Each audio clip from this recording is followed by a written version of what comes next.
मलाई यो कोठामा यही घरमा आएर मान्छेले चाहिँ गोली लिएर मलाई मार्न दुई पटकसम्म मान्छे आइसकेका छन्। यहाँ चाहिँ त गएर राजा महेन्द्रलाई त मारिएको हो। हिन्दू राष्ट्रको पक्षमा त ओली सोली सबै छन्। यो अहिले हिन्दू राष्ट्र फर्कनलाई कुनै गाह्रो छैन। काङ्ग्रेसबाट एमाले लुट्ने त यिनीहरू माओवादीबाटै सिकेका हुन् नि। माओवादी त नाइके हो नि। यो लुट्ने कालाधन जम्मा गर्ने व्यापार गर्ने के मात्र गर्ने यिनीहरूले। कुनै पनि दलका नेता अथवा बन्दुक उठाउने जति सबै क्रिस्चियनको पैसा खाएछन्। 5 वर्ष काटिसकेको संसदलाई पुनर्स्थापन गरेर राजा फालेको होइन, त्यो राजा फाल्ने घोषणा गरेको होइन, त्यो कुनै प्रजातान्त्रिक अभ्यास हो। तर हिजो हामीले भोगे होइन र राज संस्था हो। राज संस्था राम राज्य थियो र राम राज्य नै थियो। अहिलेको तुलनामा गर्नुहुन्छ भने राम राज्य थियो। महेन्द्रले बिपीलाई जेलबाट मुक्त गरेर अनि औषधि उपचार गर्न जम्मै भयभरको खर्च आफ्नो पाकेटबाट लिएर अमेरिका पठाएर उपचार गरेर ल्याएर बचाएको होइन महेन्द्रले। एउटा व्यक्तिको एकजनाको तानाशाही, एकजना तानाशाही गर्ने भने त यो तानाशाही भन्दा त अझ दलविहीनै तानाशाही पनि राजा भएको ठिक हो नि। बिपी टाटे बिपी मुर्दाबादको नारा देशभरि चलेको थियो त्यस बेला। यो दलीय व्यवस्था, सामन्त व्यवस्था, संस्कार गर्ने ट्याक्स, रौँमा ट्याक्स लगाउने व्यवस्था, यदि प्रजातन्त्रवादी हुन् भने अहिले जनमत सङ्ग्रह गराउन् देशभरिमा। अमेरिका रिसायो भने अमेरिकाले अफगानिस्तानमा ल्याएर यहाँ नेपालमाथि बम खसाल्न आँट गर्दैन र नेपालको अर्थनीति तहस नहस भएर उद्योग कल कारखाना बेचिएको समय पनि बेचिएको। यो सबै रामशरणको कारणले भएको। तहस नहस बनाउने रामशरण महत्त्व हो। अब गिरिजा माध्यम मात्रै हो। जनताको प्रजातन्त्र बुझ्ने त प्रजातन्त्रलाई बुझ्ने भन्नुहुन्छ भने नेपालमा राजा वीरेन्द्रले मात्रै बुझाएको थिए। रामशरण महत अमेरिकामा त्यहाँ जागिर खाएर बसेको मान्छेलाई नेपालमा आएको त्यो अमेरिकन एजेन्सीको रूपमा आएको र अमेरिकाको एजेन्सीको एजेन्टको रूपमा काम गर्नलाई नेपालमा पठाइएको। राजा महेन्द्रले पूर्व पश्चिम राजमार्ग बनाउँदाखेरि सबभन्दा ठुलो विरोधी इन्डिया थियो। राजाले कु गरे भन्छ, त्यो गलत कुरा भन्छ। राजाले एक त कु गरेकै होइन, संविधानको धारा चलाएको। घरमा काङ्ग्रेस पसोस् भनेर गाली गर्ने। त्यही बेलाबाट घरमा काङ्ग्रेस पसेपछि त्यो किसिमको हुन्छ भने त्यसलाई प्रजातन्त्र मान्नुहुन्छ तपाईँ? कु गर्यो भने महेन्द्रले चाहिँ गरे, खोसेको तालमा बसेको भात खाइदिए, यो गरे ऊ गऱ्यो भने कङ्ग्रेसले मात्रै। कङ्ग्रेस जस्तो बेइमान र झुटो बोल्ने अरू कोही पनि छैन। चिया लिएर आयो भनेर चाहिँ ढिलो गर्यो भने त चाहिँ राजनीतिमा लाग्ने मान्छे होइन, त हवलदार हुने। तेरो पद पुलिसमा हवलदारभन्दा माथि हुन सक्ने योग्यता छैन, हवलदार भनेर चाहिँ तोकेको। ल एक खेपलाई प्रधानमन्त्री भएको हिसाबले जुवा खेले त, बोलेको ढङ्ग हेर्नुहोस् न, जुवा खेले त। देशलाई जुवा खेल्न पाइन्छ? दलीय व्यवस्था खराब गर्ने हो, दलाली गर्ने हो र दलीय व्यवस्थाको विरुद्धमा नेपाली जनता उठ्ने वातावरण बन्छ। अध्यादेश जारी गरेर पार्टी फुटाएर आफ्नो पार्टीमा आउने बनाउने, अनि बनाएपछि फेरि त्यो एमसिसी पास गर्नलाई तुरुन्तै संसद बोलाउने, यो काम गर्ने भनेको कुनै प्रजातान्त्रिक अभ्यास हो र? शेरबहादुरले प्रजातन्त्र बुझेको छ र? दर्शकवृन्द नमस्कार।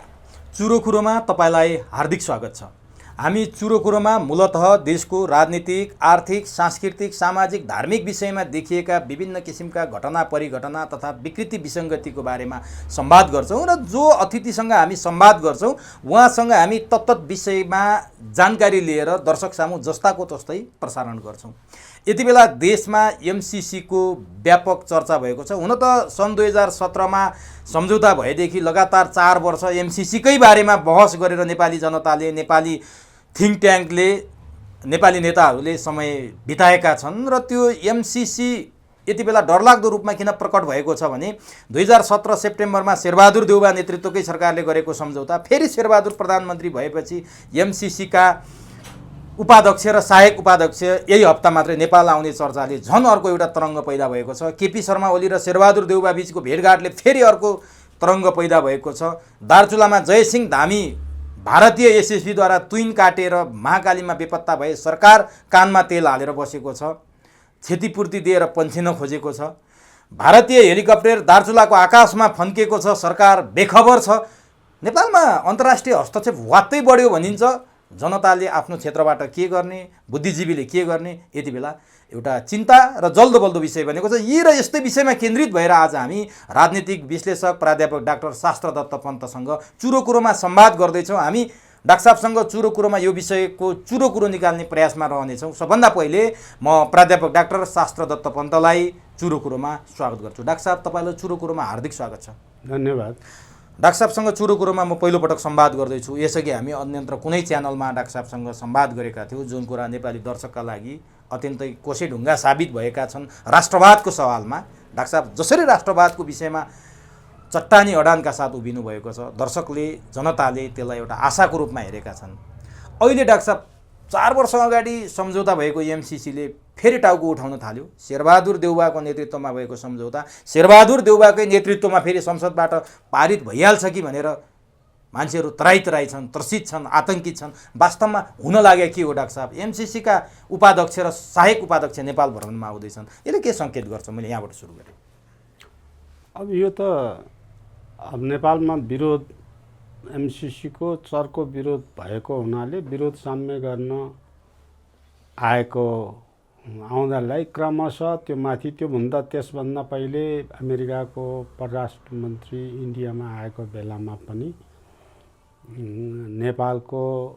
नेपाली काङ्ग्रेसकै जल्दो बल्दो नेतालाई शेरबहादुरले त्यहाँ चाहिँ कुरा मिलाउनलाई पठाएका थिए। विमलेन्द्र निधि भनौँ न, विमलेन्द्र निधि नै जानुभएको थियो। अब त्यो के भयो भन्ने कुरा, सबैभन्दा यो बिचमा रहस्यमय विदेशी हस्तक्षेप यति धेरै बढ्यो। यो दलीय व्यवस्थाको सुरुवात सँगसँगै विदेशी व्यवस्था यति धेरै बढ्यो नेपालमा कि अब नेपाली कुनै सबभन्दा शक्तिशाली कार्यकारी प्रमुख प्रधानमन्त्री पनि विदेशी शक्तिको आडमा हेर्दाखेरि, केलाएर हेर्दाखेरि एउटा सामान्य टहलुवा, सामान्य चौकीदारको जस्तो व्यवहार प्रधानमन्त्रीलाई विदेशीले गरिरहेका छन्। त्यो एउटा प्रधानमन्त्री होइन, बहुदलीय व्यवस्था लागेपछि गिरिजाप्रसाद प्रधानमन्त्री पहिलोपटक भएदेखि अनवरत रूपमा विदेशी शक्ति हावी भएर आएछ। अब यो चाहिँ एकातिर विदेशी शक्ति पस्यको एकातिर चाहिँ एउटा चर्चा हो भने, यो विदेशीले खेल्न पाउने वातावरण, बहुदलीय व्यवस्थामा विदेशीले खेल्न पाउने वातावरण जुन नेपालमा बनेको छ, त्यो नेपालमा बनेको वातावरणलाई मैले विदेशीले वातावरण बनाए भन्नुभन्दा नेपाली जति पनि दलका सबै नेता, चाहे त्यो तराईवादी भन्नुहोस्, चाहे राप्रपा भन्नुहोस्, चाहे एमाले भन्नुहोस्, चाहे माओवादी भन्नुहोस्, चाहे नेपाली काङ्ग्रेस भन्नुहोस्, अथवा फुटेका जुटेका सबै दल, सबैलाई मैले दललाई गोलमटोल गरेर आउँछु र दललाई चाहिँ दलको पछाडि दलले यो गल्तीको, दललाई यो सुधार गर्नुपर्छ भन्ने पक्षमा म छैन। किनभने दल सबैभन्दा घृणित पात्रभित्र परेका छन्। तिनीहरूलाई सबैलाई एउटा दलीय व्यवस्थाका, दलका गनाएका नेता भन्ने दृष्टिकोणले हेर्नुपर्ने अवस्था छ।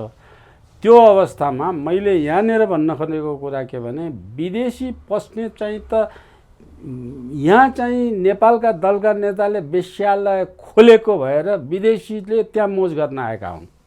त्यस्तो वेश्यालय खोल्ने चाहिँ नेपालका यी सबै दलका सबै नेताहरू हुन् र ती दलका नेताहरूलाई नेपाली जनताले घृणाको पात्र बनाएर जबसम्म नाङ्गो झार भन्छ नि नेपालीमा, नाङ्गे झार बनाएर यिनीहरूलाई लखड्दैन नेपाली जनता, तबसम्म सम्भव छैन।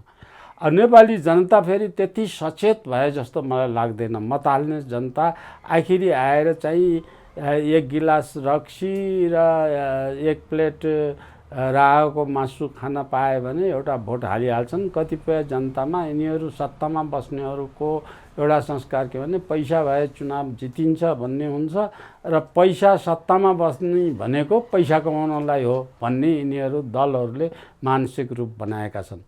अब यस्तो अवस्था गरेर झेलेर बस्नु, जब उदाहरणको लागि भने प्रचण्डलाई हेर्नुहुन्छ भने अब इन्डियाले पनि कुनै बेला हेगमा लैजान सक्छ, अमेरिकाले नि हेगमा लगेर झुडाउन सक्छ, फाँसी दिन सक्छ, अब दण्ड सजाय गर्न सक्छ।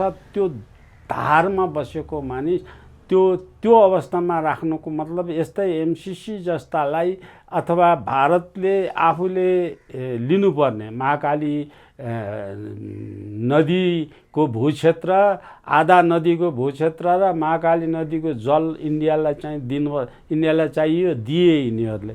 त्यस्तै इन्डियाले जे चाहियो त्यही दिने, अमेरिकाले जे चाहियो त्यही दिन सक्ने वातावरणमा यिनीहरूलाई कमजोर बानेर राखेको छ। अब देशलाई कन्सल्टेन्ट भएर यिनीहरूको सहयोगको रूपबाट नेपाल देशलाई गरिब बनाएन। अन्तिम लक्ष्य यी दाता भन्ने देशहरूले नेपाललाई गरिब बनाएर राख्ने, किनभने गरिब बनाएर राखे अचेतन हुन्छन्। अचेतन भएको मानिसले चाहिँ पार्टीले चाहिँ चुनावको बेलामा भोट पैसा बाँड्यो भने भोट पाइहाल्छन्, फेरि यिनै दललाई फेरि खेलाउन पाइन्छ।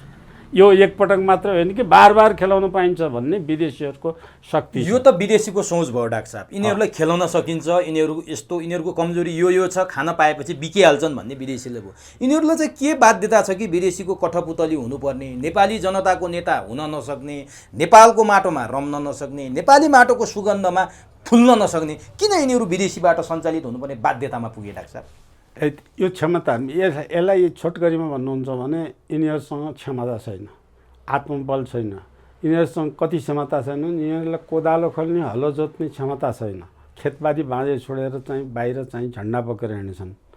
यिनीहरू पढेर योग्य बनाएर नेसनल इन्टरनेसनल लेभलको CEO, कन्सल्टेन्ट अथवा जागिर खाने उच्च प्रतिस्पर्धी पदमा गएर जागिर खाने क्षमता छैन। अब विदेशमा गएर काम गरौँ भने यिनीहरू कुल्ली ज्यामी भन्दा बढ्ता काम पाउने क्षमताका राजनीतिक नेता कोही पनि छैनन्। नेपालभित्र काम गर्ने अल्छी छन्, जाँगर खेतबारी बाँझे राखेर राख्छन्। सजिलो काम चाहिँ यही हो, विदेशीको पैसामा चाहिँ विदेशीले भनेको बिना पैसामा बिक्ने सजिलो काम यही हो, राजनीति। त्यसैले यिनीहरू जुन बेलादेखि संसारमा कहीँ पनि राजनीति व्यवसाय हुँदैन, नेपालका दलीय व्यवस्था आएदेखि दलले राजनीतिलाई व्यवसाय भन्छन्, यिनीहरूले राजनीतिलाई पेसा भन्छन्।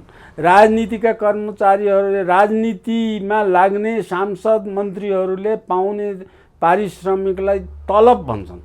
अनि पेन्सन खाने पनि योजना बनाउँछन्। यही शेरबहादुरले पेन्सन योजना पनि ल्याए है, 55 जनाको मन्त्रीमण्डल बनाए। अब त्यसपछि कुनै यो त दलभित्र के मात्रै गरेनन् यिनीहरूले, सबै किसिमको शेरबहादुरको जति गल्ती भएछन् नेपाली काङ्ग्रेसका पालामा भएछन्, त्यो गल्ती गर्ने महागल्ती गर्ने कि गिरिजा छन् कि शेरबहादुर छन्। अब नि डाक्टर साहब, यो यहाँ त म आउँछु। अघि भन्नुभयो नि पढे लेखेका छैनन्, विदेशमा कुल्लीको जागिर पाउने हैसियत पनि छैन भनेर डाक्टर साहबले चित्रित गर्नुभयो। तर त्यहीँ पढेर JNUमा टप गरेर आएका डाक्टर बाबुराम भट्टराई पनि छन्। अमेरिकामा पढेर रोजगारी गरेर आएका डाक्टर रामशरण महत पनि त्यही छन्। डाक्टर झुन्नेका धेरै पात्रहरू भइसके, तिनीहरूको पनि पढाइ कमजोर भयो अथवा सोच कमजोर भयो, तिनीहरू किन काम लाग्न सकेनन्? यसमा चाहिँ तपाईँहरूले बुझ्नुपर्ने, सञ्चार माध्यमले बुझ्नुपर्ने महत्त्वपूर्ण कुरा के हो भने हरेक ठाउँमा एउटा कुरा त हरेक ठाउँमा अपवाद हुन्छ। डिग्री हुँदैमा मान्छे सक्षम हुन्छ भन्ने कुरा होइन, डिग्री नहुँदैमा असक्षम भन्ने कुरा पनि होइन। मान्छे सक्षम र असक्षम, योग्य र अयोग्य भन्ने कुरा उसको कर्मले प्रमाणित गर्छ। उसले के काम गर्छ, उसले के बोल्छ, उसले के चरित्र छ, उसको के नियत छ, उसको त्यसको आधारमा चाहिँ मूल्याङ्कन गर्ने हो। PhD डिग्री लिएको रामशरण महत र बाबुरामको तपाईँको नाम जुन लिनुभयो त्यो लिँदैमा हुँदैन। तपाईँले कोटै हाल पर्यो। रामशरण महत अमेरिकामा त्यहाँ जागिर खाएर बसेको मान्छेलाई नेपालमा आएको, त्यो अमेरिकन एजेन्सीको रूपमा आएको र अमेरिकाको एजेन्सीको एजेन्टको रूपमा काम गर्नलाई नेपालमा पठाइएको उनको यो क्षमताको मैले एउटा उदाहरण दिन्छु तपाईँहरू। यो सबै नेपालीले पनि थाहा पाउनु पर्ने कुरा हो। रामशरण महतले नेपालमा चाहिँ पञ्चायत कालमा नेपालले नेपालीको समाजवाद, नेपालकै समाजवादलाई कार्यान्वयन गर्ने भनेर यो चाहिँ उदार अर्थनीतिको निजीकरणको कुरालाई अमेरिकाको प्रभुत्व हुने अथवा पश्चिमी मुलुकको प्रभुत्व हुने यो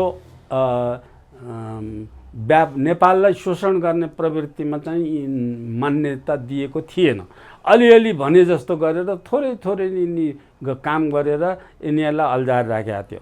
रामशरण महतलाई त्यो अल्झाललाई फुकाउनको निमित्त अमेरिकाबाट पठाइदिएको, पञ्चायत कालको त्यो अल्झो फुकाउन। अनि नेपालमा चाहिँ इसाई प्रचार गर्न पाउने बनाउन, धर्मनिरपेक्ष बनाउनको लागि रामशरण महतलाई यहाँ पठाइएको व्यक्ति हो र त्यो एजेन्सी लिएर नेपालमा गिरिजाको पालामा यो उदार अर्थनीति, लुट्ने अर्थनीति 127, 150, 350सम्म चाहिँ नाफा खाना हुने अर्थनीति र नेपालीलाई विपन्न गरिब बनाएर गरिबलाई शोषण गर्न अर्थनीति उनले अमेरिकाबाट ल्याएर गिरिजा भनेको मूर्ख मान्छे, केही पनि थाहा नभएको मान्छे, उनले रामशरणले जे भने त्यही पास गरेर भित्राएको र नेपालको अर्थनीति तहस नहस भएर उद्योग कल कारखाना बेचिएको समय पनि बेचिएको यो सबै रामशरणको कारणले भएको हो। रामशरणले यो नेपालमा ल्याएको। नेपालको अर्थतन्त्रको कुरा गर्नुपर्छ भने सहज तहस नहस बनाउने रामशरण महत हो।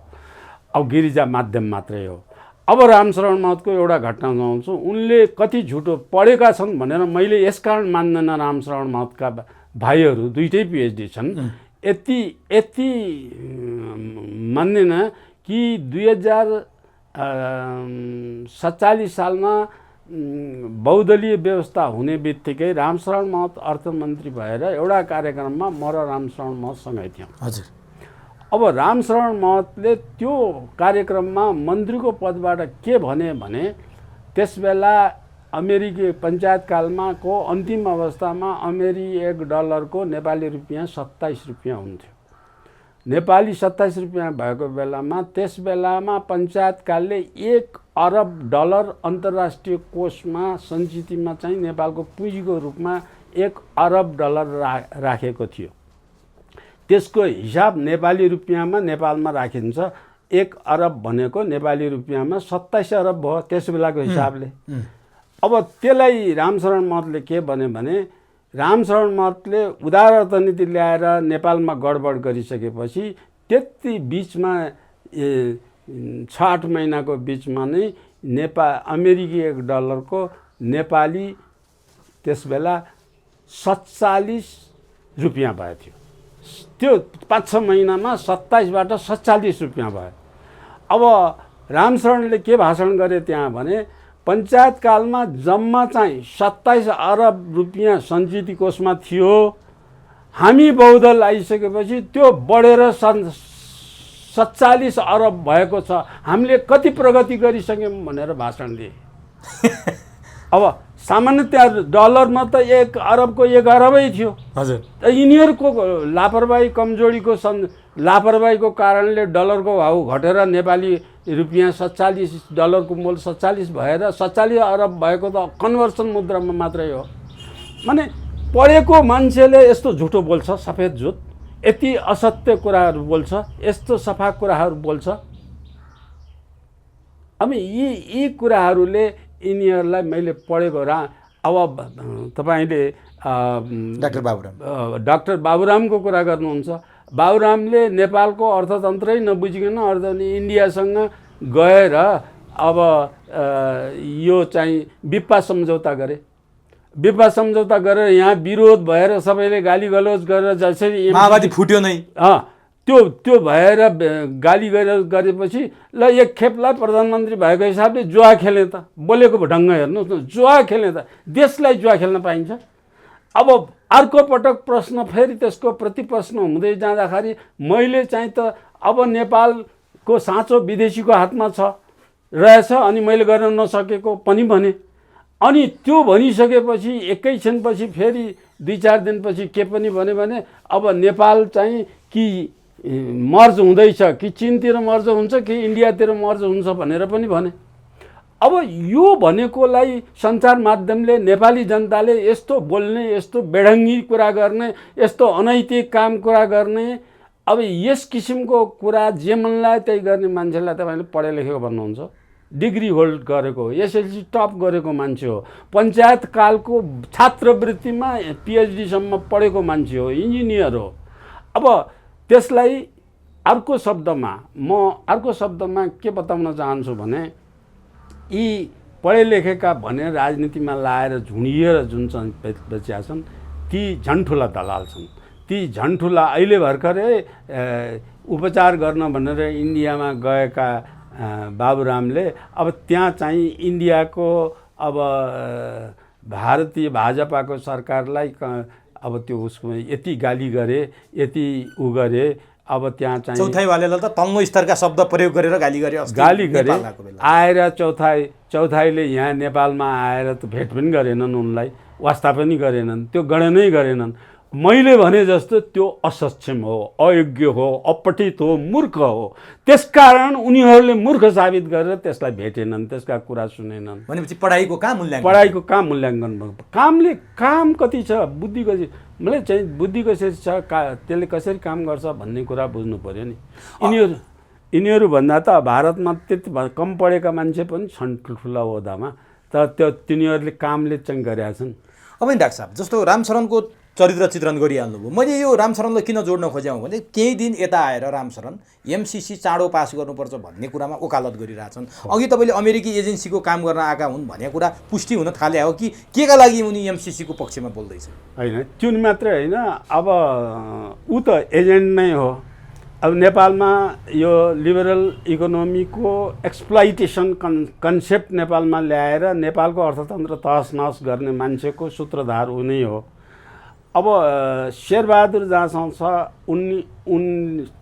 उनी कङ्ग्रेस चाहिँ क्यापिटलिजमको आधारमा पुँजीपति अथवा यिनीहरूले चाहिँ प्रजातन्त्र, अमेरिकन पश्चिमी देशहरूले प्रजातन्त्र भन्छन् कि क्यापिटलिजम भन्दैनन्। कम्युनिस्टले साम्यवादी भन्छन्, माओवादीहरूले पनि साम्यवादी भन्छन्। अब कम्युनिस्टले साम्यवादी भन्छन्, अब उनीहरूले पश्चिमाहरूले पुँजीपति भन्दैनन्। पुँजीपति भन्नुपर्ने ठाउँमा पश्चिमा जगतले प्रजातन्त्र भन्छन्, डेमोक्रेसी भन्छन्, पुँजीपति भन्नुपर्ने ठाउँमा। अब डेमोक्रेसीको पक्षपाती हुँ भनेर नेपालमा डेमोक्रेसीको मसिया डेमोक्रेसीको संरक्षक भन्ने चाहिँ नेपाली काङ्ग्रेसले त्यो पश्चिमाबाट लिएको हो। नेपाली काङ्ग्रेस भनेको यसको यो जसै आँखै नभएका मान्छेको नयनबहादुर नाउँ भए जस्तो यो नेपाली काङ्ग्रेसले प्रजातन्त्रको अभ्यासै नसिकेको नेपाली काङ्ग्रेसले आफूलाई प्रजातन्त्रवादी भन्छ। प्रजातन्त्र के हो भन्ने कुरा बुझ्दैन।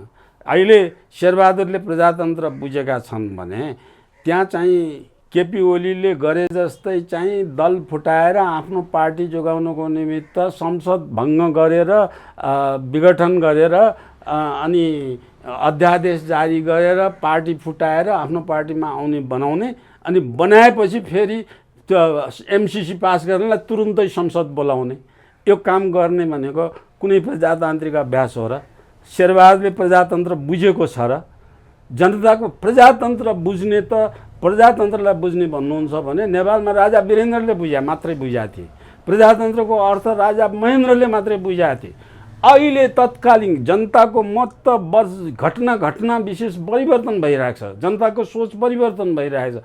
त्यो परिवर्तन भएको सोचलाई ठ्याक्क उठाएर चाहिँ ठ्याक्कै जनताले चाहे अनुसार शासन गर्नु पो प्रजातन्त्र हो त।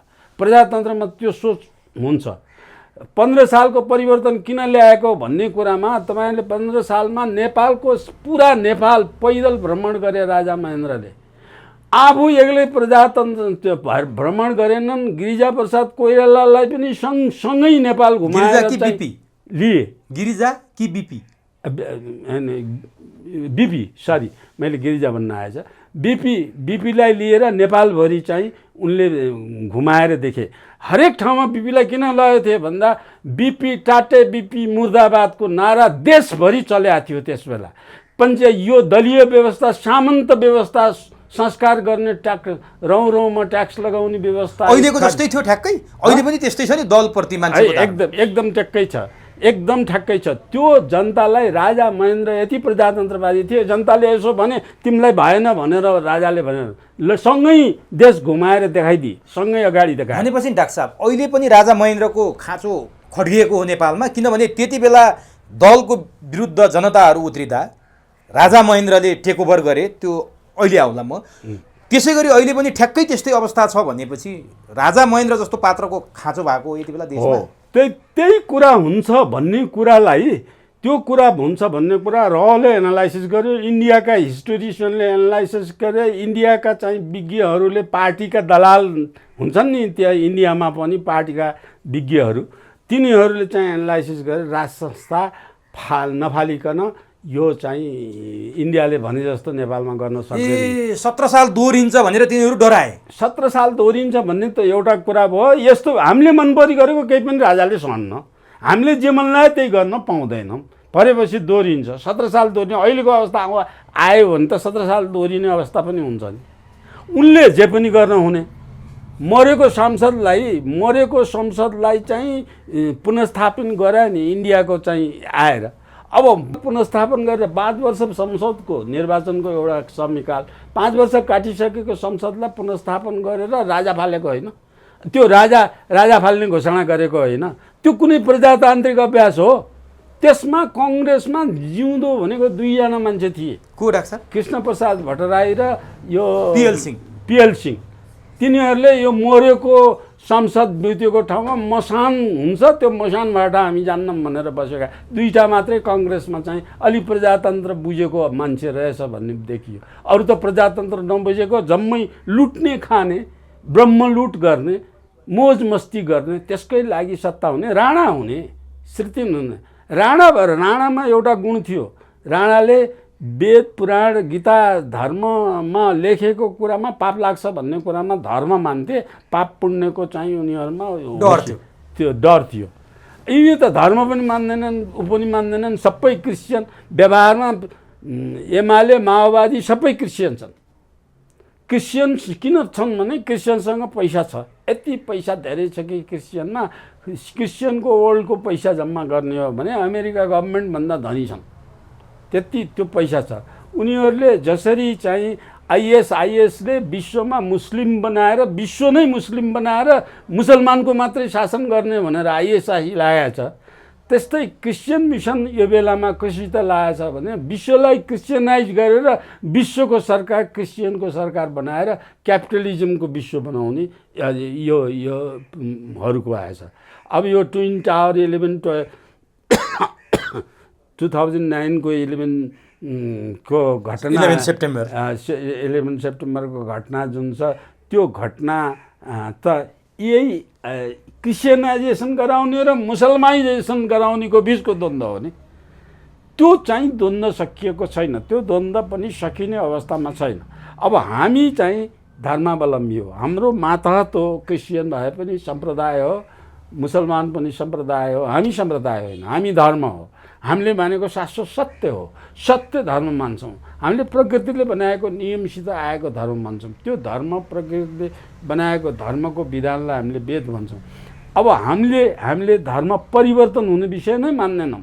धर्म भनेको परिवर्तन हुने विषय होइन, धर्म शाश्वत सत्य हो। तपाईँको पनि त्यही हो, मेरो पनि त्यही हो, कमिलाको पनि त्यही हो, गाईको त्यही हो, भैँसीको पनि त्यही हो।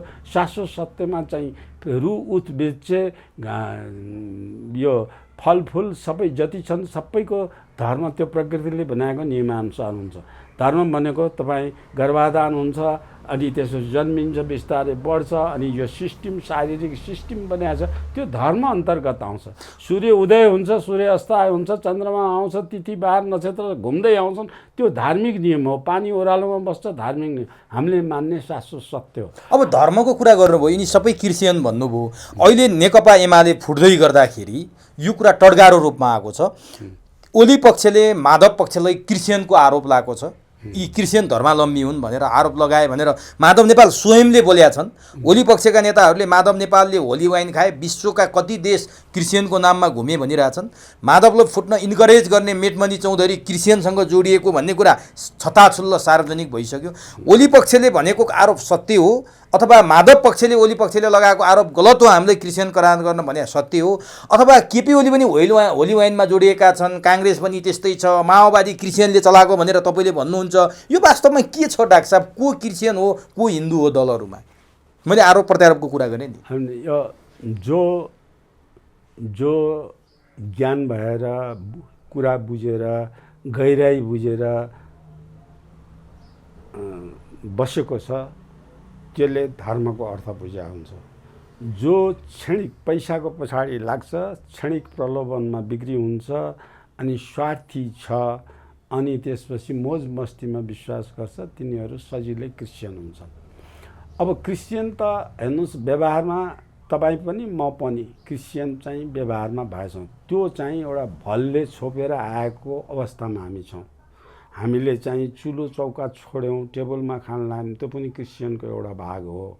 अब यसलाई गहिरिएर जान्यौँ भने यो महिनौँ बहसको विषय हुन्छ। म डिटेल गर्न सक्छु। छोटकरीमा यो किसिमको कुरा हामीले चाहिँ जुन बाहिर गएर खान्छौँ, जे पानी खान्छौँ, मांसाहार पनि, मासु पनि, जेको पनि खान्छौँ।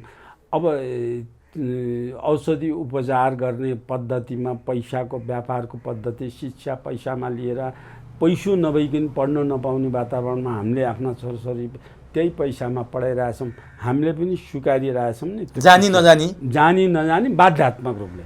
बाध्यताहरू मैले त जानी स्वीकारेको छु। अब जानी स्वीकारेर नगरेर बाध्य नै सुख पनि छैन। अब मेरो यहाँ खेत छैन, घर मात्रै छ। अब खेती गर्ने पद्धति पनि छैन। अब मैले अर्गानिक खाने, हाम्रो धर्मले अर्गानिक खाने, प्रकृतिले जे दिन्छ त्यही खाने हो। यो आर्टिफिसियल मल, इन्सेक्टिसाइड, पेस्टिसाइड छोडेर खाने होइन। त्यो त मैले खान होइन भन्ने जाने छु, तर मैले त्यो बजारमा ल्याएको किनेर खानुपर्छ, बजारमा त्यो बाहेक आउँदैन। त्यो बाध्यात्मक रूपबाट हामी क्रिस्चियन धेरै भइसकेका छौँ। तर केपी ओलीलाई भन्नुहुन्छ भने होली वाइनको आयोजना गर्ने नै त उनी हुन्। तर माधव नेपालको कारणले हो भनेर आजभोलि बोल्दैछ। यो दुवै कारण हो। माधव नेपाल पनि क्रिस्चियन हुन्, केपी ओली पनि क्रिस्चियन हुन्। केपी ओलीका उनले त डिक्लेयर अब त्यो सभामुख सुभाष नेमाङले त म क्रिस्चियन भएकै हुँ भनेर स्वीकारै गरेका छन्।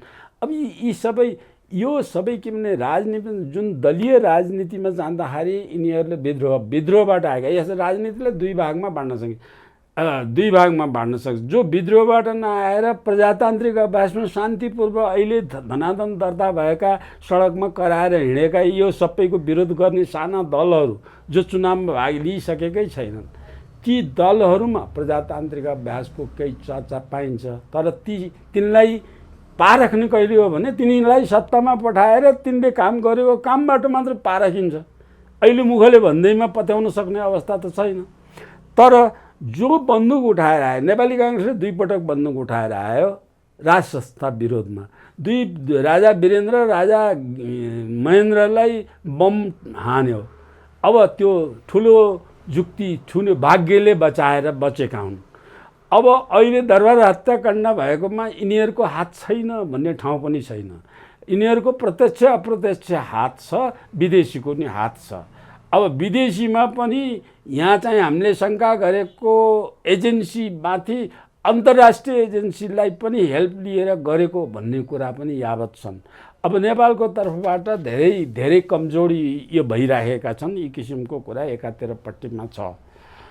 अब यो अवस्थामा चाहिँ नेपाल क्रिस्चियनाइजेसन गर्ने कुरामा चाहिँ नेपालमा अब त्यो एकनाथ ढकाल भन्ने त क्रिस्चियन प्रचारै गरेर यो सबै आएर नेपालमा क्रिस्चियन बाहिरबाट व्यापक रूपमा लिएर आउनेमा त ऊ लागेको छ।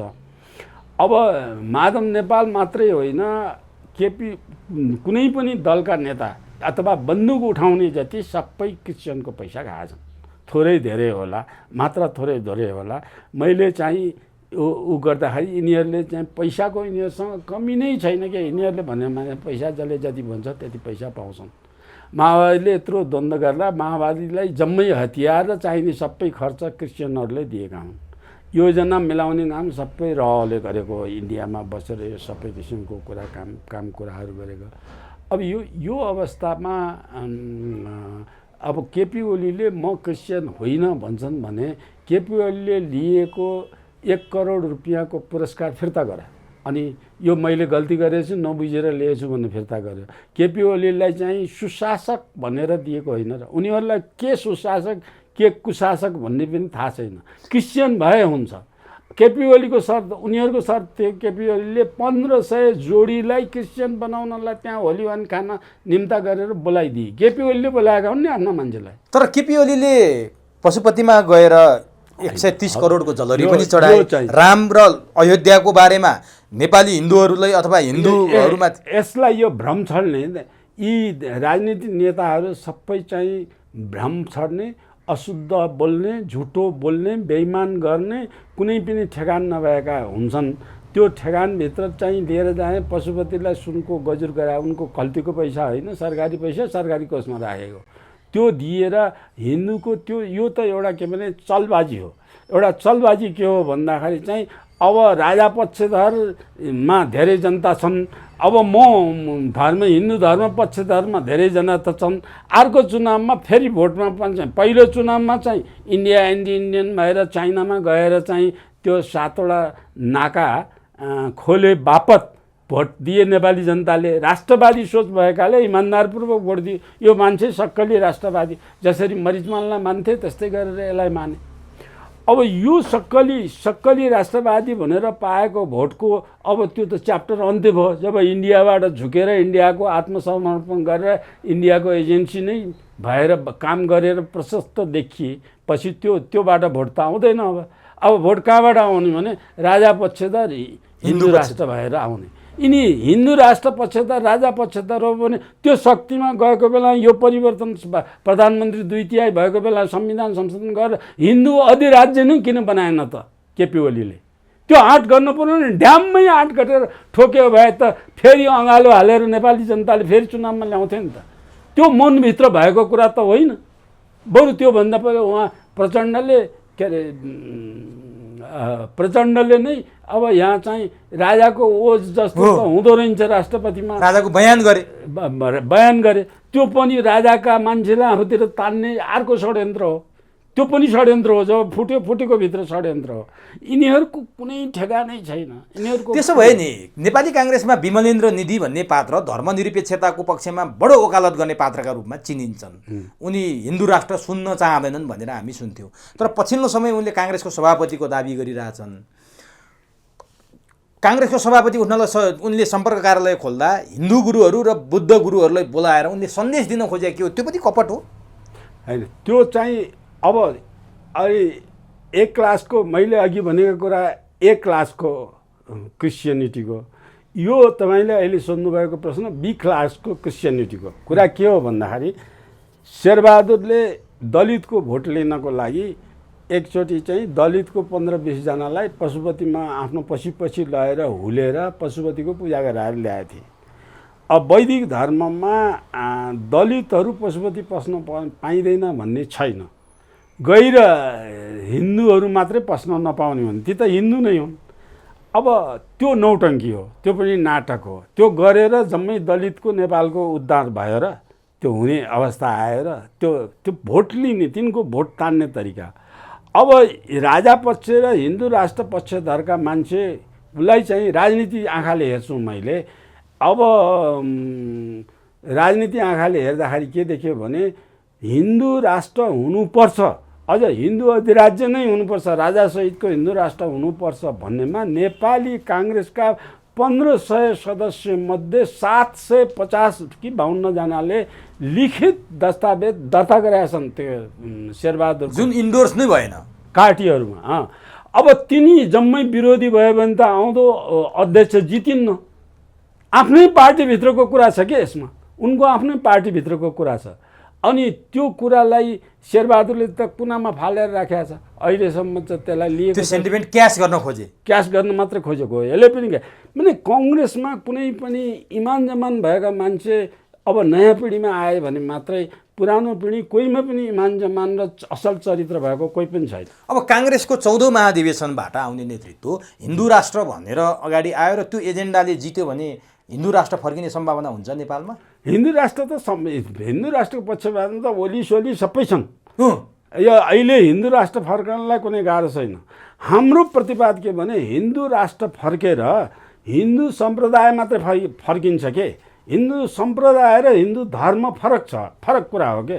धर्म हामीले धर्म ल्याउन चाहन्छौँ, वैदिक धर्म पुनस्थापित हुन चाहन्छौँ। विश्वमा एउटो मात्रै पहिलो सभ्यता हो, एउटो मात्रै पहिलो संस्कृति हो, एउटो मात्रै पहिलो चरित्र बनाउने, विश्वलाई शान्ति बनाउने माध्यम हो, विश्वलाई शान्ति बनाउने माध्यम हो।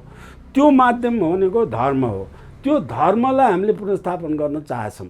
धर्म पुनस्थापन गर्नलाई त्यसमा राज संस्था अनिवार्य हुन्छ। त्यो त कुनै दलले नै अहिलेसम्म मुख खोलेर भनेको छैन। हिन्दू राष्ट्र भन्ने कुरालाई धेरैले आएछन्, मुख खोलेर बोलेका छन् एक हिन्दू राष्ट्र। त्यसमा राजा बाहेक को हिन्दू राष्ट्र ल्याउन खोजे, हिन्दू धर्म राष्ट्रिय धर्म हुने भन्ने कुरा। त्यो आयो भने फेरि क्रिस्चियनहरूले खुलेआम प्रचार गर्नलाई निषेध गर्न सकिन्छ अथवा तिनीहरूलाई जेल हाल्ने कारबाही गर्ने हुन्छ। अहिले पनि केपी यो जनताको भयङ्कर विरोध भएपछि अहिलेको मुलुकी ऐनमा चाहिँ जुन छ त्यसमा चाहिँ धर्म परिवर्तन गर्नु निषेध त त्यसले पनि गरेको छ नि, त्यसलाई निषेध गरेको छ। तर धर्म प्रचार गर्न त छुट त दिइरहेछ नि, सबै सरकारका सबै इकाइले छुट दिएको छ नि त। आखिर सरकारले त माथिबाट प्रधानमन्त्री हुनुले कति लगाम कस्छ त्यो अनुसार राज्य चल्ने हो नि।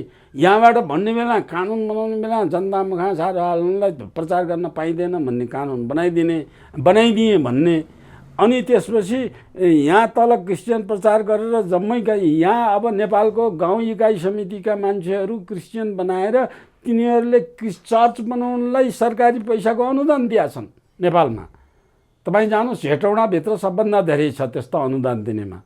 अब यो चाहिँ चर्च बनाउनलाई जुन सहयोग गरिरहेछ त्यो दिनेलाई कारबाही खोइ त, त्यो जेल चर्च पैसा दिनेलाई कारबाही गरेको खोइ, त्यो कन्भर्ट गर्नेलाई कारबाही गरेको खोइ। अनि कारबाही गऱ्यो यसो गर्यो कानुन विपरीत छ भनेर फोन गर्दै गर्दै आयो प्रधानमन्त्री कहाँ छोड्दै भनिदिन्छ। अनि छोडिदियो भनेपछि त सबै छोडिदियो। भनेपछि यो अहिले जति समस्या छ, जति विकृतिको बास्केट भरिएको छ, यसको सर्लक्कै समाधान भनेको हिन्दू राष्ट्रसहितको राष्ट्र संस्था नै हो, राष्ट्र संस्थासहितको हिन्दू राष्ट्र। अझ मलाई भन्नुहुन्छ भनेदेखि त्यो समस्त सहयोग त्यो हो।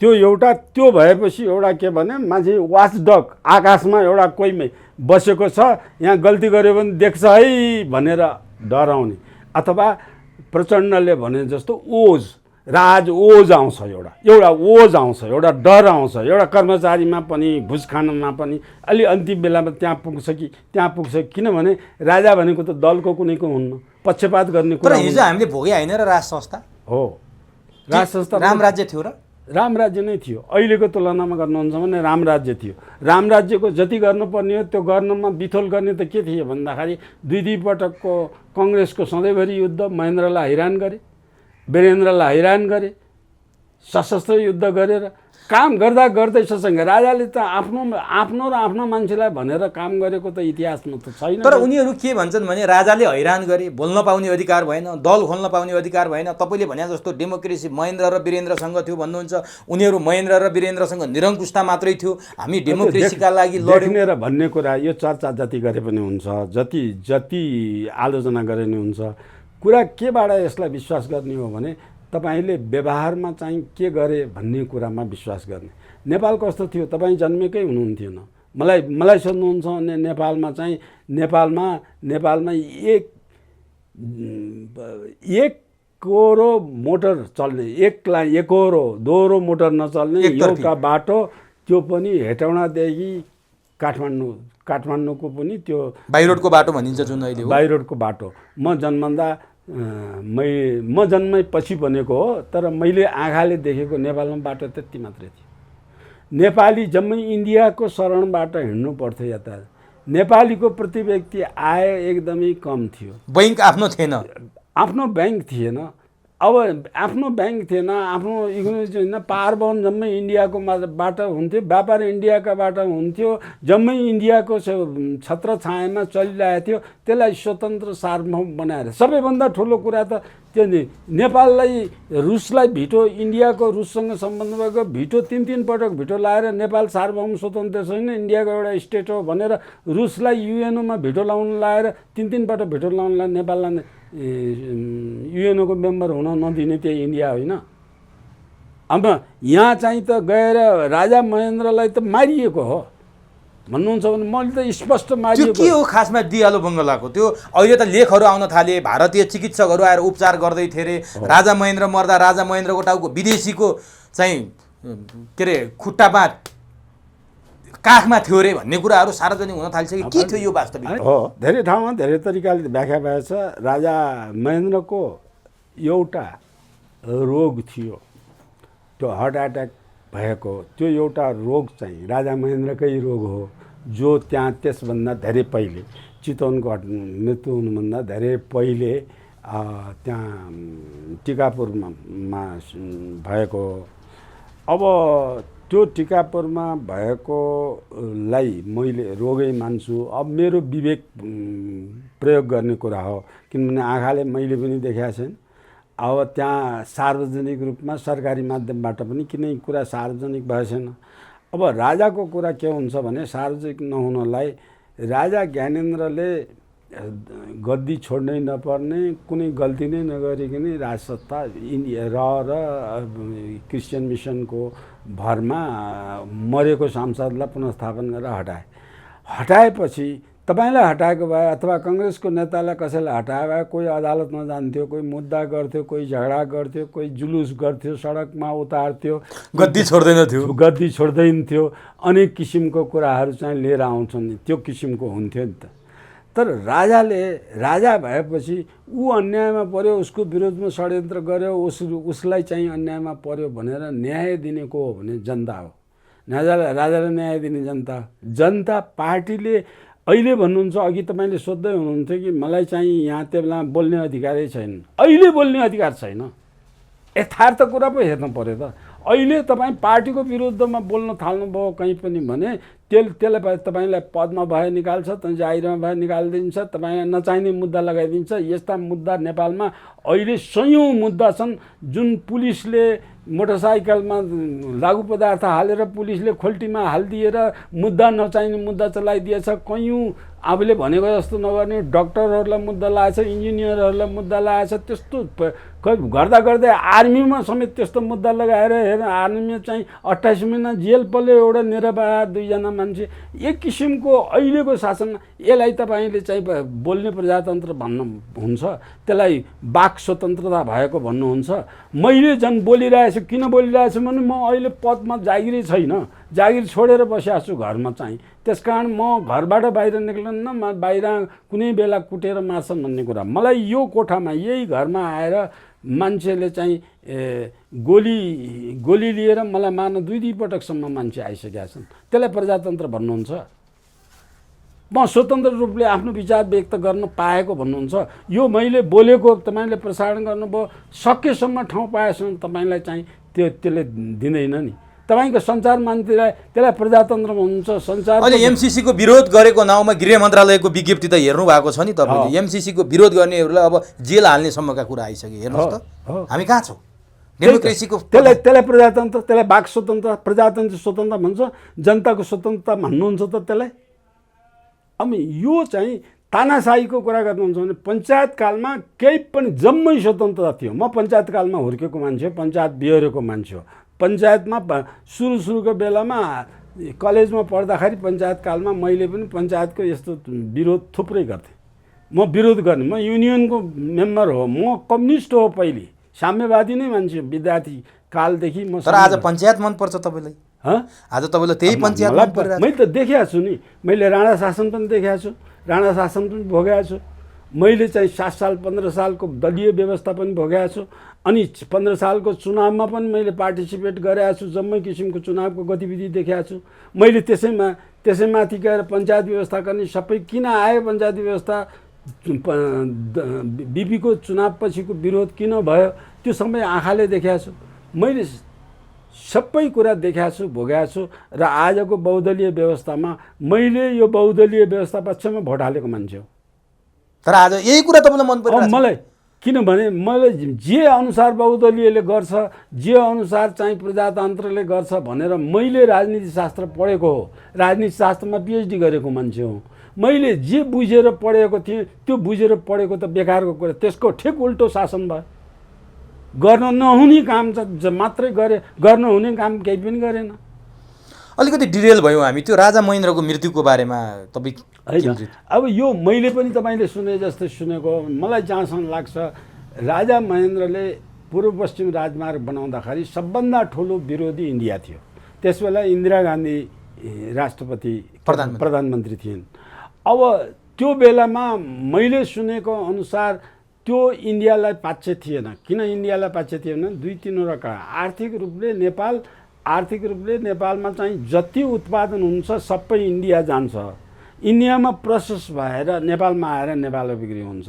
नेपाली मान्छे मेचीदेखि महाकाली हिमालदेखि तराईसम्मका मान्छे इन्डियाको रेल चढेर नेपालमा आउनुपर्छ। म पहिलोपटक वीरगन्जबाट जनकपुरमा पूजा गर्न जाँदा वीरगन्जबाट रक्सोल गएर इन्डियाको रेल चढेर अनि जयनगर भएर जनकपुर गएछु।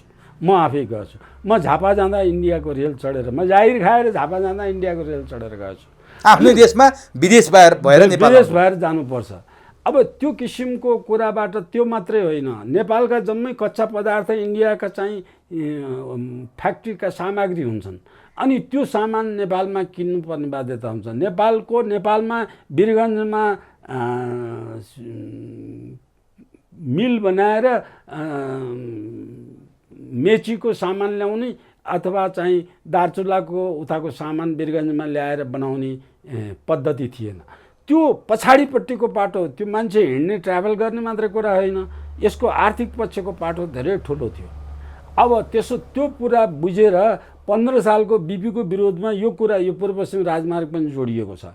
त्यस बेलामा नेहरू थियो इन्डियामा प्रधानमन्त्री। उनीहरूले नेपाललाई शोषण गर्ने र नेपाल इन्डियालाई चाहिँ इन्डियाको एउटा पकेटको स्रोत बनाउने बीपीको पालामा चाहिँ इन्डियाले गरेको के थियो भने आरटिओ भन्ने, तपाईँहरूलाई यो कुरा थाहा छैन धेरै। आरटिओ भन्ने एउटा अर्गनाइजेसन अमेरिका र इन्डियाले अहिले जस्तै अमेरिका इन्डिया मिलेर तिनीहरू मिलाएर जसरी क्वार्क भन्ने बनाए जस्तो आरटिओ बनाएको थिए। आरटिओबाट त्यस बेलामा चाहिँ 9वटा रोड नेपालमा पहिलो बनाउने योजना उनीहरूले बनाए। 9वटै रोड हिमालय छिरेर मधेस चीन तिब्बत जोड्ने थिए 9वटै रोड। अनि त्यो रोड पहिलो नेपालको रोड थियो। त्यो रोड बनाएको भए नेपाल त अहिलेसम्म तहसनहस भइसक्थ्यो। त्यो रोड अहिले बन्न त, तर नेपालको पूर्व पश्चिम बनिसकेपछि, पहाडी राजमार्ग पनि बनिसकेपछि अब त्यसको महत्त्व लोकल रोडमा गयो। त्यो महत्त्व थिएन। त्यो रोड बनाउने इन्डियाको त्यो चाहना थियो। त्यो चाहना त्यसलाई क्याप्चर महेन्द्रले त्यो ल्याउनु थालिसकेको थियो नि, बनाउनै थालेको थियो नि। अब त्यस बेला जस्ता तस्तै भनेर तपाईँ हेर्नुहुन्छ भने 9वटा मध्ये एउटा सिद्धार्थ राजमार्ग जुन छ नि, त्यो पूर्व पश्चिम जोड्ने, त्यो सिद्धार्थ राजमार्ग मुक्तिनाथसम्म लैजाने त्यो राजमार्ग थियो त्यस बेला। अब हामीले अर्कै बनायौँ, पञ्चायतकालले मुक्तिनाथबाट जोड्ने कालीगण्डकी करिडोर भनेर बनायो। महेन्द्रको शासन नआएको भए ती तपाईँले भने जस्तो 9वटा रोड बन्थे होइन, बनिसकेकै थिए के। त्यो ट्र्याक रुट त बनिसकेको थियो के। भनेपछि त्यो भनेको चीनलाई हमला गर्ने तयारी थियो। त्यो चीनलाई हमला गर्ने तयारी होइन। त्यस बेला चीनसँग झगडा भएको थिएन। चिनी हिन्दी भाइ भाइ थिए त्यस बेला नारा।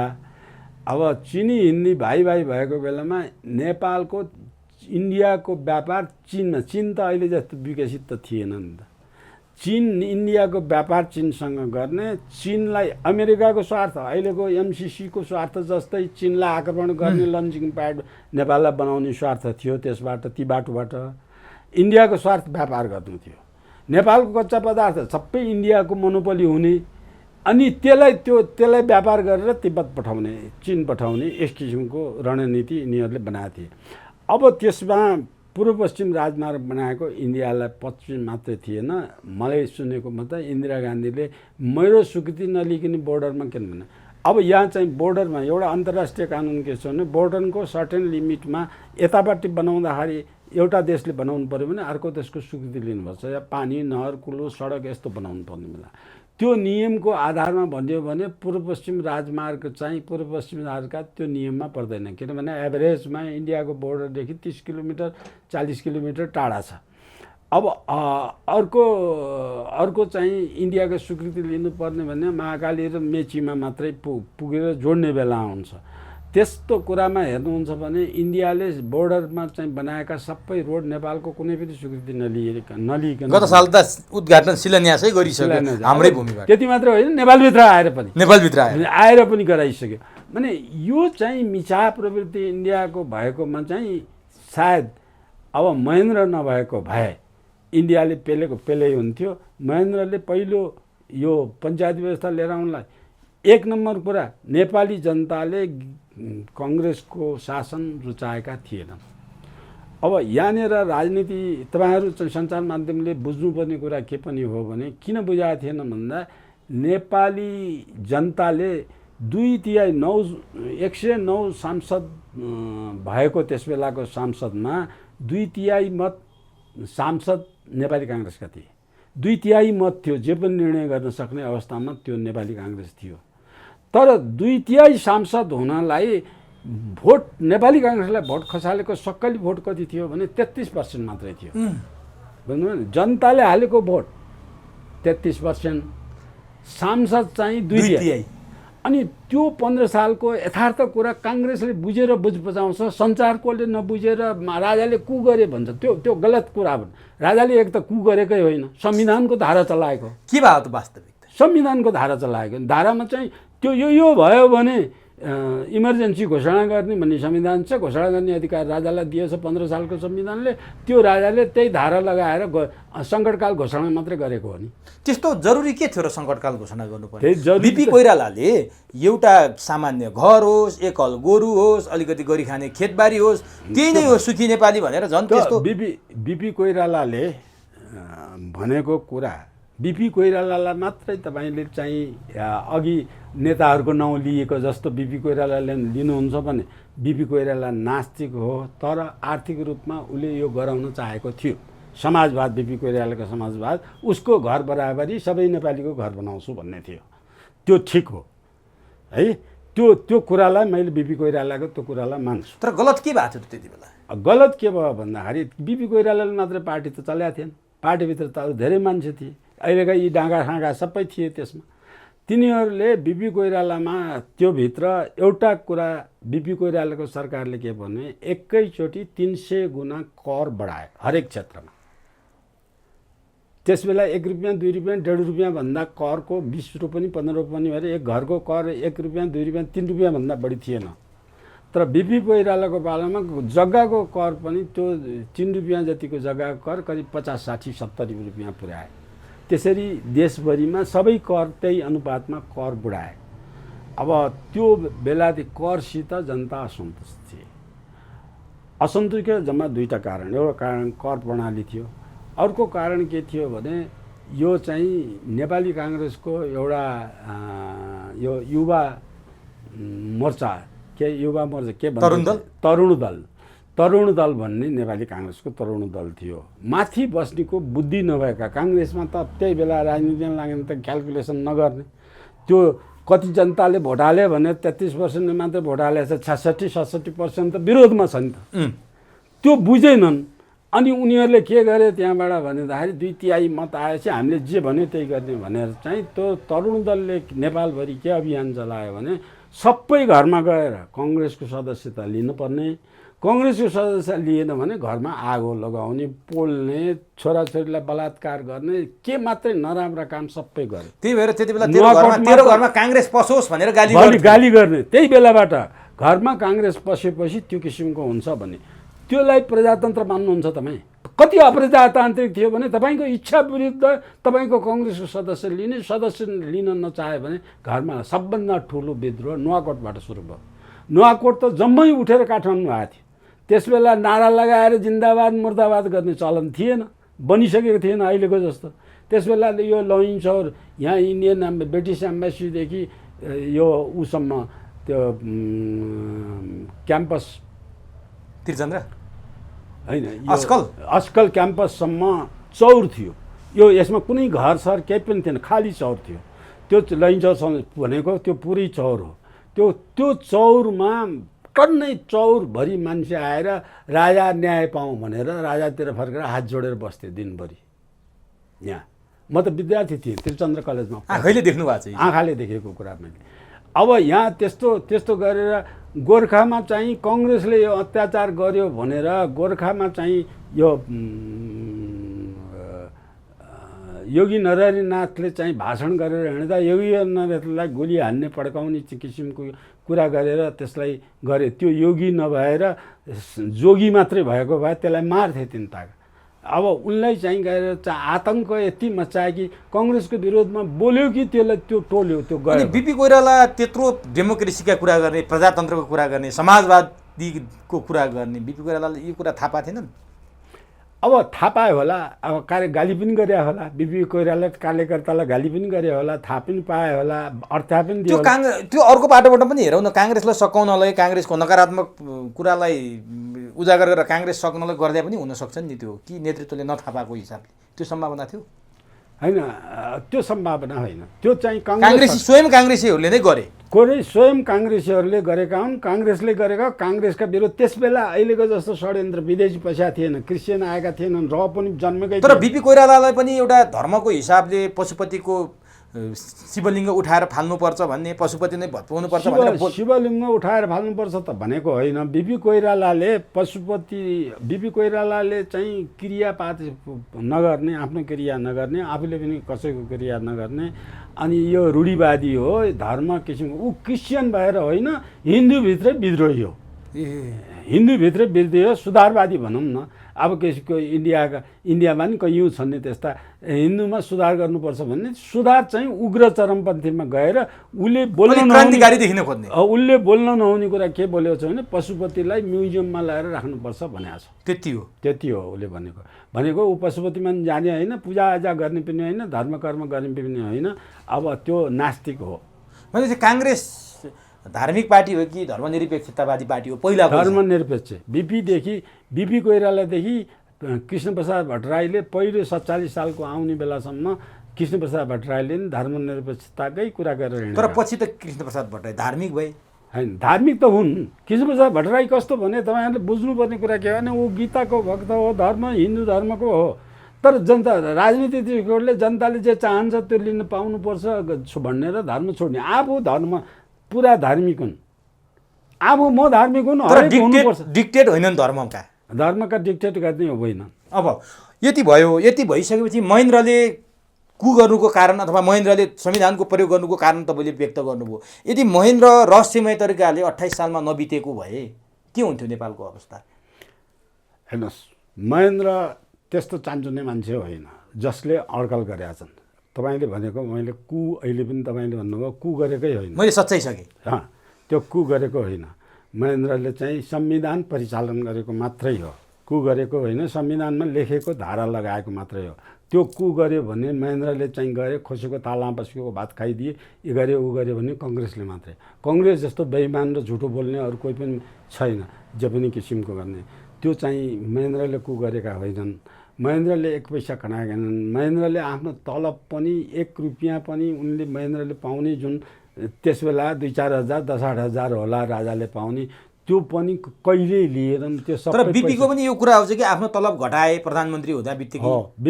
बिपी एसएस भन्नुहुन्छ भने महेन्द्र र बिपीमा महेन्द्रले बिपीलाई मन पराउँथे, बिपीले महेन्द्रलाई मन पराउँथे। महेन्द्रको बिहा गर्दाखेरि बिपीको भूमिका छ। त्रिभुवनले मन नपराएको मान्छेलाई राजाले बिहा गर्न खोज्दाखेरि चाहिँ बाउछोराको झगडा थियो, त्यो झगडा मिलाउने काम पनि बिपीकै। तर यी दुईटालाई किन मिल्न दिएन? कसले मिल्न दिएन त? यी मिल्न नदिने त ए रामशरण महत जस्ता यस्ता नेचरका मान्छेले मिल्न नदिने हो। अब यी मिल्न नदिने त यी किसिमको कुरा। अहिले आएर महेन्द्र यहाँबाट जेलबाट महेन्द्रले बिपीलाई जेलबाट मुक्त गरेर अनि औषधि उपचार गर्न जम्मै भयभरको खर्च आफ्नो पाकेटबाट लिएर अमेरिका पठाएर उपचार गरेर ल्याएर बचाएको होइन महेन्द्रले। त्यति बेला राज संस्था फाल्न पनि त बिपी अग्रसर भएनन् नि, होइन? फाल्न अग्रसर कहिल्यै पनि भएनन्। बिपीको त तपाईँले बुझ्नुभयो भने बिपीले सिक्किम इन्डियामा विलय गर्न जाँदाखेरि लेन्डुप दोर्जे बनारसमा गएर बिपी कोइरालालाई भेटेको छ। बिपी कोइरालालाई भेटेर अब यो राजा फाल्नु पर्यो, हामीलाई हैरान गर्यो अथवा राजा, अब ऊ इन्डियाको रको एजेन्ट थियो त्यो लेन्डुप दोर्जे त। राजा फाल्न पर्यो, के गरेर फाल्न सकिन्छ सल्लाह माग्न भनेर सल्लाह लिन बिपीलाई भेट्न गयो। बिपीले लेन्डुप दोर्जेलाई दिएको जवाफ, स्पष्ट जवाफ के छ भने तिमीले राजा फाल्यौ भने सिक्किम देश पनि फालिन्छ,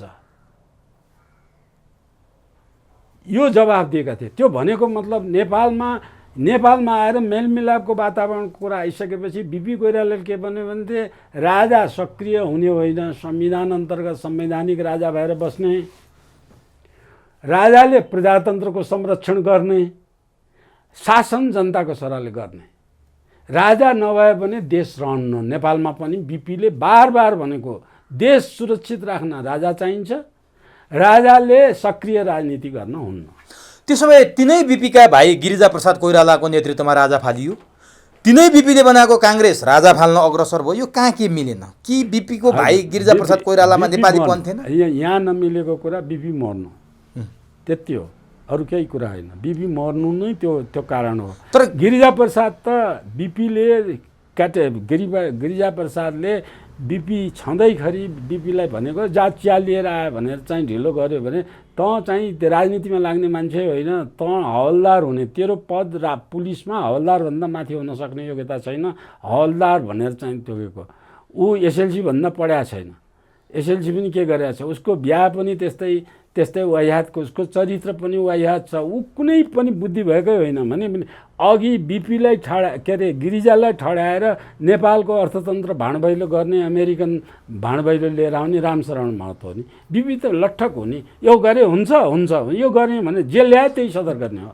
बिपी कि गिरिजा लट्ठक? गिरिजा लट्ठक, बिपी लट्ठक होइन, बिपीले गिरिजालाई लट्ठक बनाएको, लट्ठक भनेको।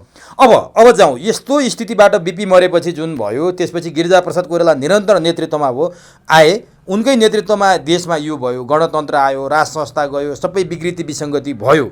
आजको दिनसम्म आउँदा उनै बिपीका चेला भनिएका शेरबहादुर प्रधानमन्त्री छन्। अमेरिकाले एमसिसी मार्फत नेपाल खर्लप्पै खाने अवस्थामा छ, जनता तर्सित छन्। मैले अघि पनि भने शेरबहादुर देउवा प्रधानमन्त्री भएर आइसकेपछि एमसिसी पास गर्नुपर्छ भनिरहेछन्। केपी ओलीका अभिव्यक्ति पनि त्यस्तै आउन थाले। हिजो सत्तामा हुँदा केपी ओलीले एमसिसी पास गर्नुपर्छ भन्थे, आज अलि फरक ढङ्गले बोल्न थालेका छन् केपी ओली। अनि केपी ओली र शेरबहादुरको गोप्य भेटघाट हुन थाल्यो, प्रचण्डहरू एमसिसीका विरुद्धमा देखिया छन् भनेर भनिरहेछन्। खासमा के भइरहेछ अहिले? अब यो प्रचण्ड एमसिसीको विरोधमा अन्तिममा जाँदैन, मैले देखेकोमा। किन जाँदैन? 2/3 नै पुर्याउन सक्ने अवस्था आउन सक्छ फेरि।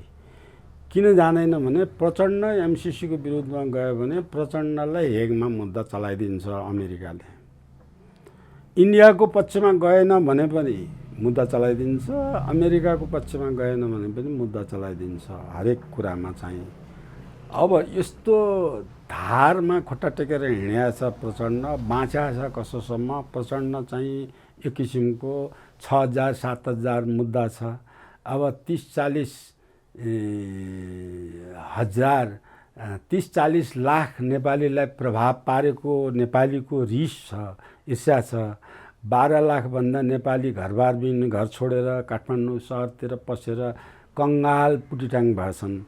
अब यहाँ चाहिँ ओरिएन्टल भन्ने कोअपरेसनमा ती जग्गा आधा दाममा जग्गा बेचेर ल्याएर त्यो पैसा सबभन्दा बढी ब्याज त्यहाँ दिन्थ्यो ओरिएन्टल कोअपरेसनमा, सुधीरको त्यो कोअपरेसनमा उसले प्रचण्डले लखटेर बस्न नदिएका मान्छेले आधा मलमा घरबार बेचेर त्यो पैसा ल्याएर ओरिएन्टलमा राखेको थियो। त्यो ओरिएन्टलमा राखेको पैसा गडबड गरेर त्यो पैसा चाहिँ ले बाँचेर यहाँ काठमाडौँ खाएका, त्यो ओरिएन्टलको पैसा त्यही प्रचण्डका मान्छेले आधा लुटेर लगाएछन्। त्यो पैसा चाहिँ त्यो लगेर पैसा प्रचण्डले खाएको बापतमा त्यो ओरिएन्टल असफल भएछ। सुधीर श्रेष्ठको हालत बेहाल छ। सुधीर बस्नेत बेहाल छ मात्रै होइन, अब अझ पनि उसँग पैसा छ। उसले पनि त्यो सँगसँगै उसले पनि अमेरिका कता पैसा राखेको, अमेरिकाका 2टा पेट्रोल पम्प पनि किनेको भन्दा सुनेको छु। तर दुर्भाग्य के भयो भने त्यो पेट्रोल पम्प अर्का नाउँमा किन्यो, आफ्नो नाउँमा। जस्तै प्रचण्डले चाहिँ यहाँ कैयौँ एपार्टमेन्टल किनेर अर्काका नाउँमा चलाएछ नि। खालि धम्की गडबड गरिस् कि गोली खान्छस् भनेर मात्रै चलाएको हो। प्रचण्डले आज पनि चलाइरहेको छ त्यो। त्यस्तै चाहिँ सुधीर बस्नेतले पनि त्यो माओवादीलाई दिएको बेलामा केही पैसा लगाएर अमेरिका राख्यो, अर्काको नाउँमा राख्यो, उसले खाइदियो। अब यो किसिमको कुरा भएर नेपाली जन 8,000 गरीब। प्रचण्ड र सुधीर बस्नेतको मिलिमतो छ होइन? त्यो मिलिमतोको मतलबै छैन। कहाँ पैसा छ त्यहाँ गएर हातले ब्याङ्क लुटे जस्तो हो, त्यो लुट्न गएको। यस्ता त यहाँ चाहिँ सञ्चार माध्यमलाई थाहा छैन। काठमाडौँभित्र मात्रै 100वटा भन्दा यस्ता संस्थामा माओवादीले लुटेर चाहिँ लिएर राखेका छन्।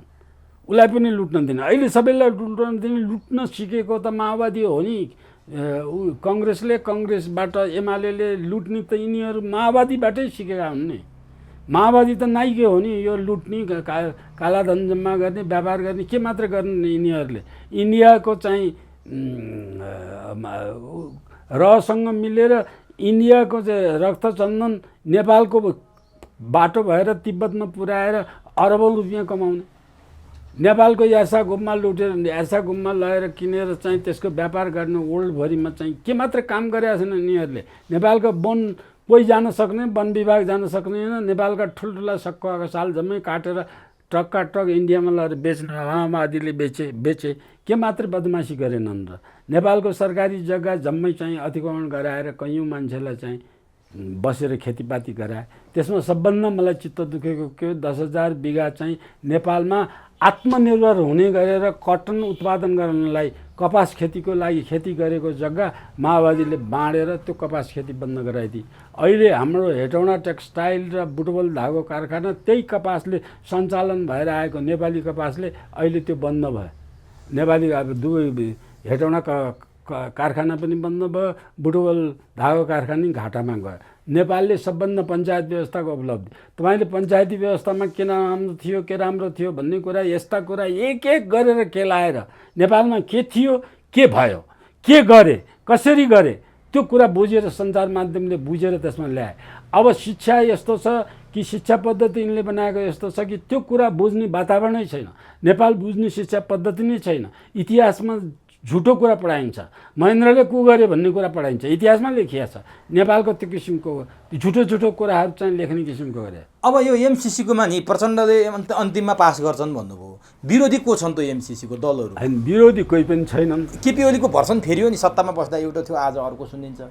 होइन, यी जम्मै पिन नभएका के यिनीहरूको मैले सुरुदेखि दलका कुनै पनि नेताको कुनै सिद्धान्त पनि छैन, कुनै आदर्श पनि छैन, नैतिकता पनि छैन। अगाडि जे गर्दा स्वार्थ सिद्धि हुन्छ त्यही गरिहाल्छ। मान्छे पास हुन्छ अथवा एमसिसी यसै गरेर रोकिन्छ? होइन, पास चाहिँ हुने यिनीहरूले प्रयत्न गर्छन्, तर म यिनीहरू कोही पनि बहुदलको पक्षपात हुन्, बहुदलीय व्यवस्थाका पक्षपाती हुन् र यिनीहरूले प्रजातन्त्रको पक्षपाती हुन्, नेपाली काङ्ग्रेस प्रजापक्षपाती हो भने यो विषय जनमत सङ्ग्रह गराउनुपर्छ। एमसिसीलाई गर्ने कि नगर्ने, एउटा सानो कुलोको कुरालाई युरोपियनका देशहरूले जनमत सङ्ग्रह गर्छ। अब उसबाट निक्लिने कि बस्ने युरोपियन युनियनबाट भनेर बेलायतले जनमत सङ्ग्रह पटक पटक गर्छ। कहीँबाट यो कुलोको पानी किन्ने कि नकिन्ने, नेपालको बिजुली किन्ने कि नकिन्ने विवाद भयो भने जनमत सङ्ग्रह हुन्छ। यदि प्रजातन्त्रवादी हुन् भने अहिले जनमत सङ्ग्रह गराउन् देशभरिमा। तर जनमत सङ्ग्रहबाट त यो त यिनीहरूको त जमानत जफत हुने देखिन्छ नि त। हो, जेसुकै देखियोस्, त्यो प्रजातान्त्रिक अभ्यास हो नि त। प्रजातन्त्रमा जनताको विचारअनुसार शासन गर्ने कि एउटा व्यक्तिको एकजनाको तानासाही? एकजना तानासाही गर्ने भने त यो तानासाही भन्दा त अझ दलविहीनै तानासाही पनि राजा भएको ठिक भयो नि त। एउटाले त बदमासी गरेर एकजना मान्छेले त घुस खाए पनि त्यसो भए यिनीहरूले लहरमा यदि पास गरिहाले भने चिनको चाहिँ धारणा के हुनसक्छ? चिनले के गर्न सक्छ? अब यहाँनिर चिनको धारणा के हुन्छ भन्ने कुरा, चिन यो पक्षमा छँदै छैन। होइन, यो एमसिसी पास गर्ने भन्ने कुरा मैले बुझेको सामान्य कुरा, एमसिसीका जे लेखिएको कागज छ 72-75 पेजको, त्यो कागजको अङ्ग्रेजी भाषाको कुनै पनि लुयारले, कुनै पनि अङ्ग्रेजी भाषाविदले बुझ्न सक्ने भाषामा छैन त्यो। अब त्यसलाई नेपालीमा अनुवाद गरेर बुझ्ने भाषामा नेपालीमा सही गर्ने बनायो भने नेपालीले अलिकति बुझ्न सक्ने भाषामा आउन सक्ने अवस्था। भाषा नै त्यस्तो विचित्रको भाषा छ, तपाईँहरूले डाउनलोड गरेर हेर्न सक्नुहुन्छ। त्यो गर्न नहुने गराएको छ। त्यो भन्दाखेरि त्यो नेपालकालाई मूर्ख बनाएर छलछाम गर्ने नीतिले नियतले त्यो बनाएको छ। 49 मुलुकमा गरेको छ नि त। नेपालमा मात्रै यस्तो छ जो 2/3 संसदले पास गर्नुपर्ने व्यवस्था गरेको छ। संविधानमाथि बनाएको छ, कानुनमाथि बनाएको छ, सबै किसिमको नेपाल बुझेको छ। अब यस्तो किन गर्नु पर्यो भने, पहिलो कुरा नेपाली जनतालाई सञ्चार माध्यमले बढाउनु पर्ने कुरा के हो भने, अमेरिकाले दिएको पहिलो 1 नम्बर कुरा $50 करोड हो। $50 करोड भनेको अहिलेको हाम्रो बजेटमा पनि कुनै ठुलो कुरै होइन। $50 करोड थियो। त्यसमा $15 करोड त हामीले हाल्नुपर्छ।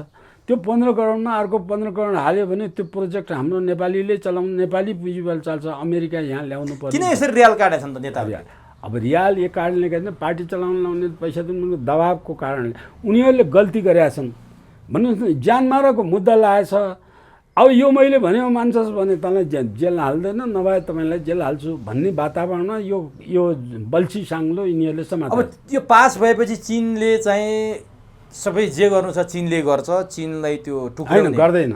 यो नेपालले गर्नुपर्छ, चीनले गर्नुपर्ने कुरा होइन। पहिलो कुरा के भने नेपाली जनतालाई सञ्चार माध्यमले बुझाउनु पर्ने यस विषयमा के हो भने अमेरिका रिसायो भने अमेरिकाले अफगानिस्तानमा ल्याएर यहाँ नेपालमाथि बम खसाल्न आँट गर्दैन, त्यो खसाल्ने वातावरण छैन।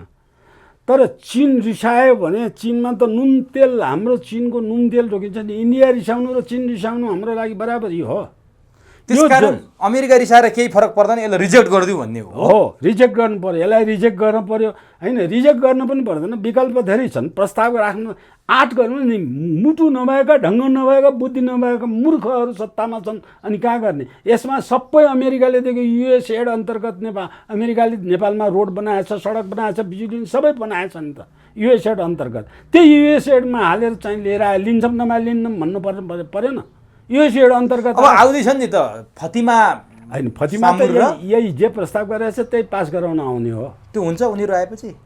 होइन त्यो त प्रेसर बढ्ता दिनलाई। यही के हुन्छ भनेदेखि एउटा मन्त्री आएर दिने प्रेसर, अलिक अध्यक्ष आएर दिने प्रेसर, उपाध्यक्ष आउने दिने प्रेसर, त्यो तहअनुसार फरक हुन्छ। अब राष्ट्रपति नै आएर दियो भने अर्कै तह हुन्छ।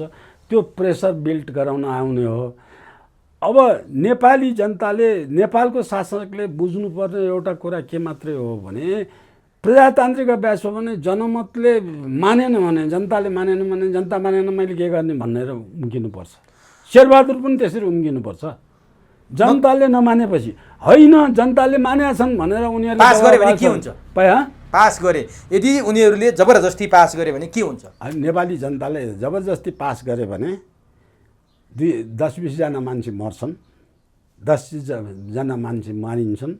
यो सचेत भएर यो कुरा एमसिसीको खराब छ भन्ने बुझ्ने मान्छे जतिको जुलुस निक्लिन्छ, त्यो मान्छे भनेको 30-40 हजार होला नेपालमा, 30-40-50 हजार होला। त्यतिसम्मको ठाउँ ठाउँमा जुलुस निक्लिन्छ। त्यो निक्लेपछि मारकाट हुन्छ, मान्छे मर्छन् सबै किसिमको। अनि नेपाली चरित्रलाई हेऱ्यो भने नेपाली चरित्रले अलि दिन भएपछि बिस्तारै बिर्सँदै जान्छन्। चुनावको बेला एक साग मासु भात पाएपछि फेरि भोट हाल्छन्। त्यति हो। त्यो किसिमको अवस्था आउने हुनाले यसलाई प्रजातान्त्रिक अब तर यी दलीय व्यवस्था, यसले एउटा कुरा के जन्माउँछ भने दलीय व्यवस्था खराब गर्ने हो, दलाली गर्ने हो र दलीय व्यवस्थाको विरुद्धमा नेपाली जनता उठ्ने वातावरण बन्छ। त्यो वातावरण हामी जस्ता मान्छेले बनाउँछौँ। त्यसपछि राज संस्था आउन सक्छ। राज संस्था त आउँछ, त्यसमा किसिमको त्यसपछि राज संस्था जहिले भए पनि राज संस्था आउँछ। त्यही किसिमको राज संस्था पनि अब आउने राज संस्था मेरो चाहना चाहिँ वैदिक राज संस्था चाहियो कि अलिकति बेलायती राज संस्था भन्छ नि काङ्ग्रेसले, बेलायती होइन वैदिक, बेलायती राज संस्था हामीलाई चाहिएको नि। त्यसले मात्रै समाधान हुन सक्छ। त्यसले मात्रै समाधान हुन सक्छ। हस्, समय दिनुभयो, महत्त्वपूर्ण भनाइ राखिदिनु भयो। पञ्चायतकालदेखि इतिहासदेखि आजसम्मका कुराहरू आम दर्शकलाई, जनतालाई सुसूचित पारिदिनु भयो। यसको लागि तपाईँलाई हार्दिक धन्यवाद। धन्यवाद।